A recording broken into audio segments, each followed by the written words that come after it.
Buyurun. Azərbaycan ədəbiyyatının görkəmli şairi, görkəmli publisisti idi. Bugün getdi, özünün də şeirlərində dediyi kimi, Kürü Araz bilir, Bozdağı diri, qalıb Cəbraildə qibləsi diri. Sızlıya nə vaxtdan bəri bir şair yaşayır Mingəçevirdə.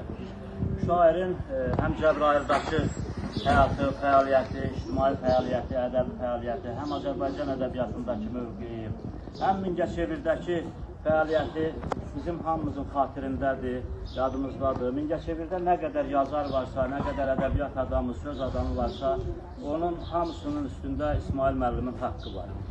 Yəni, burada İlham müəllim də buradadır, həmin proseslərdə cənab başçımız da o vaxtdan iştirak edibdir. 99-cu ildə İsmail müəllimin təşəbbüsü ilə, rəhmətli Məhəbbət müəllimin iştirakı ilə, İlham müəllimin birbaşa iştirakı ilə Azərbaycan Yazıçılar Birliyinin Mingəçevir filialı yaradıldı.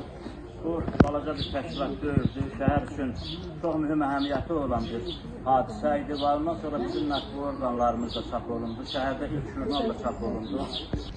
Onun dərsliklərdə də şeirləri çap olunur. Bütün bunlar o deməkdir ki, İsmail Manzadə bugün bu dünyadan köçsə də onun ruhu və onun yaradıcılığı daimi Azərbaycan ədəbiyyatında yaşayacaq. Eyni zamanda biz dünənləri paylaşım etmişdik sosial şəbəkələrdə.